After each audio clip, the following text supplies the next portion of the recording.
Welcome back, Apologia of 8th grade Physical Science, Week 12, Day 2, textbook pages 187 to 192, notebook pages 147 to 151. All right, physics. Over the last 4 modules, you learned about how atoms and molecules make up everything around us and how their behavior is ordered and predictable. In these next modules, I will give you an introduction to the most fundamental of all sciences, physics. What do I mean when I say fundamental? Well, physics lies at the root of all the other sciences. In a later module, we'll learn a little bit about weather, and the study of weather is a science unto itself. Called meteorology, this science analyzes weather fronts, winds, humidity, cloud cover, etc., in an attempt to better understand weather and the factors that cause it. The science of physics, however, describes how all things, including weather fronts, move.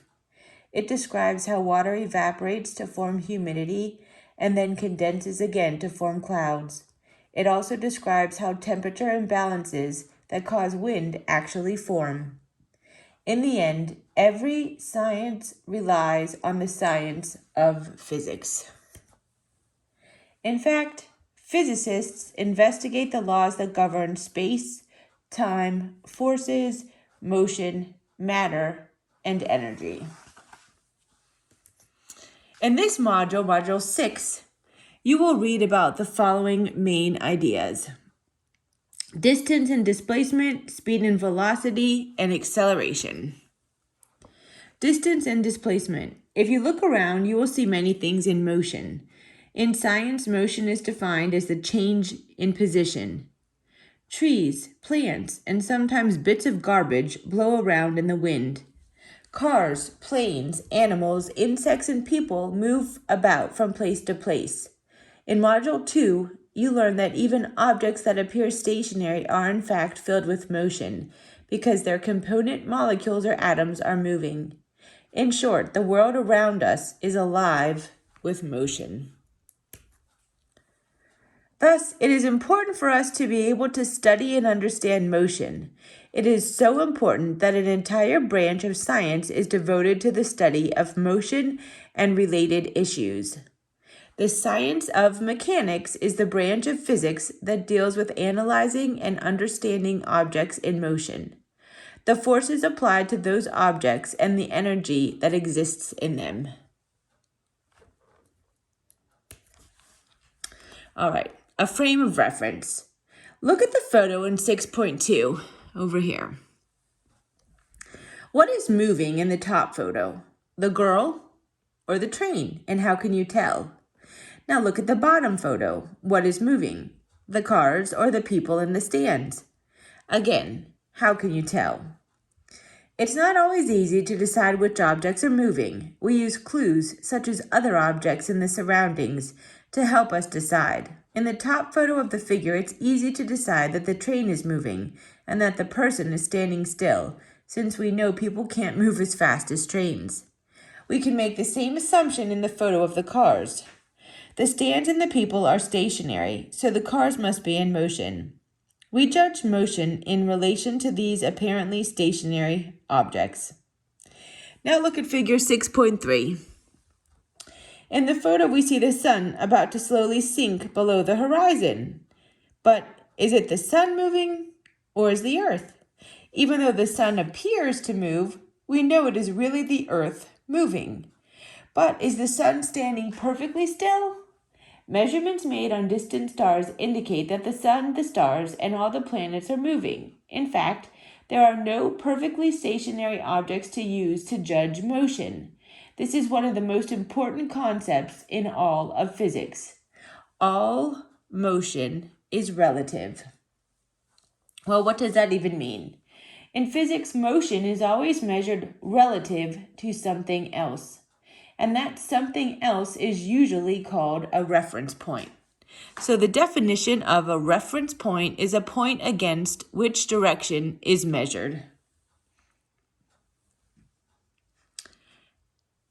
In the top of the photo of 6.2, we're back to this picture. the train is moving relative to the person standing on the platform. In the bottom photo, the cars are moving relative to the people in the stands. In figure 6.3, the Earth is moving relative to the sun if you are observing from outer space.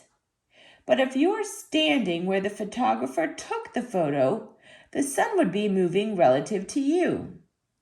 In order to accurately describe motion, then, a frame of reference is needed. A frame of reference refers to using a reference point to detect motion. For example, look at this figure. If you are the observer standing on the ground, the reference point, then the people in the figure are definitely moving relative to you. But if you are the person sitting in the seat, again, the reference point, then the person sitting next to you is not moving relative to you. An object's position is its location within the frame of reference, and the motion of the object depends on the frame of reference. So, to describe motion in a clear manner, we must choose a meaningful frame of reference.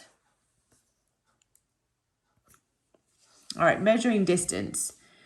Distance is the length of a path between 2 points. Whenever an object moves in a straight line, you can measure the distance by measuring the line between the object's starting point and its ending point. The distance from the starting point A to the ending point B. No matter where the starting and ending points are, distance does not need a reference point and does not need a direction.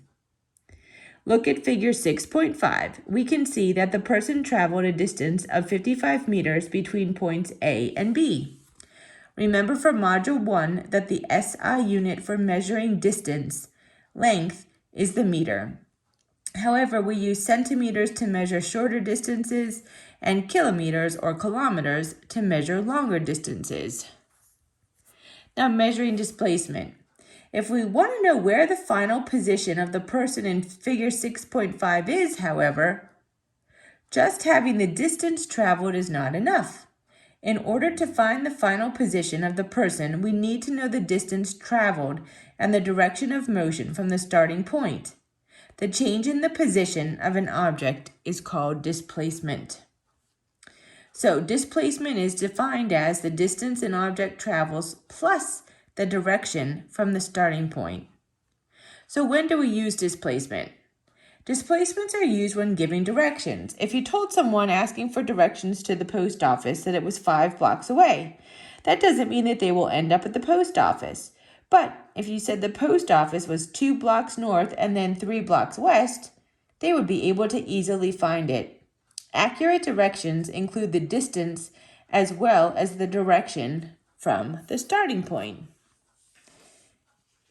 A physical quantity such as displacement tells us 2 types of information. It tells us the magnitude, which means the size or the quantity, how big it is, and the direction. Physical quantities that carry information concerning directions are called vector quantities. When the physical quantity, such as distance, does not carry information concerning direction, we call it a scalar quantity. So the definition of a vector quantity is a physical measurement that contains both magnitude, number, and directional information. A scalar quantity is a physical measurement that contains only magnitude, number, and does not contain directional information.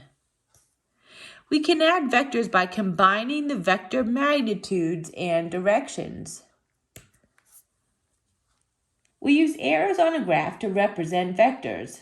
The length of the arrows show the magnitude of the vector. We can add vectors by combining the vector magnitudes and directions.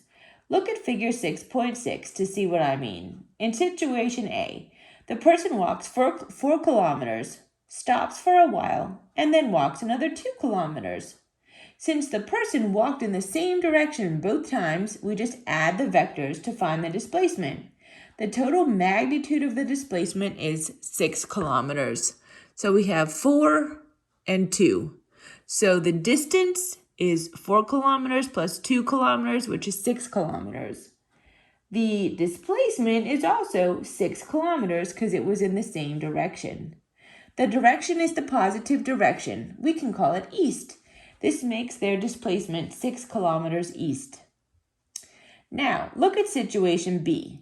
In this instance, the person walks 4 kilometers and then realized they dropped their key. They turn around and walk back to the direction from which they came, 2 kilometers, until they find their key. Again, they walked a distance of 6 kilometers, so they walked 4 plus 2. So they walked the distance of 6 kilometers, but this time their displacement was in the opposite direction. So to find their total displacement, we add them, but we must remember that the second vector is in the opposite direction or negative direction. We can call it west, but we need to show it in the opposite of east by adding a negative sign. The total magnitude of the displacement is 2 kilometers. 4 kilometers plus a minus 2 kilometers equals 2 kilometers. Since the final position is still east of the starting position, the displacement of 2 kilometers is 2 kilometers east. In both cases, the person walks a total distance of 6 kilometers, but their displacements are different. When 2 or more displacement vectors have different directions, we use graphing to combine them. All right, so look at this figure. Suppose the person shown needed to walk from the picnic area through the park to the restroom. The blue arrows, called vectors, show the route the person walked to stay on the paved path. Let's call the area between the dashed lines a block. The person walked 1 block east, 1 block north, 2 more blocks east, and 3 blocks north to get here. The length of the vectors representing this path are 1 block, 2 blocks, and 3 blocks. To find the total distance, you add the magnitudes of each vector. Thus, the person walked a total distance of 7 blocks to reach their destination. To find the displacement of the person walking to the restroom, you need to find the distance and direction from the starting point to the ending point. In other words, you add all the vectors. The red vector E shows the vector sum of vectors A, B, C, and D, which is the displacement. Vector E is called the resultant vector, and it points directly from the starting point to the ending point. The resulting vector is the displacement. If you measure the resultant vector E, you will find that it measures the length of 5 blocks. Remember that displacement needs to have directional information too, so the displacement of the person is 5 blocks northeast, while the distance they walked is 7 blocks. On your own. Suppose you are standing still on an escalator, a moving stairway, in a mall going from the first floor to the second floor. 3 friends are going to meet you. One is on the escalator with you, standing still. The second friend is standing still on the first floor near the escalator, but not on the escalator. The third friend is standing still on the other escalator that is moving down. In which friend's frame of reference are you in motion? In which friend's frame of reference are you not in motion? Well, in the frame of reference of your friend on the escalator with you, you are not in motion. Your other 2 friends, the one on the first floor and the one on the down escalator, will see you moving from their frame of reference. Since you and the friend on the escalator are standing still, the escalator determines your motion. You are therefore both moving at the same speed, and the distance between you is not changing. Thus, relative to each other, you are not moving. The distance between you and each of your other friends is changing. So relative to those 2, you are in motion. How are distance and displacement similar? How are they different?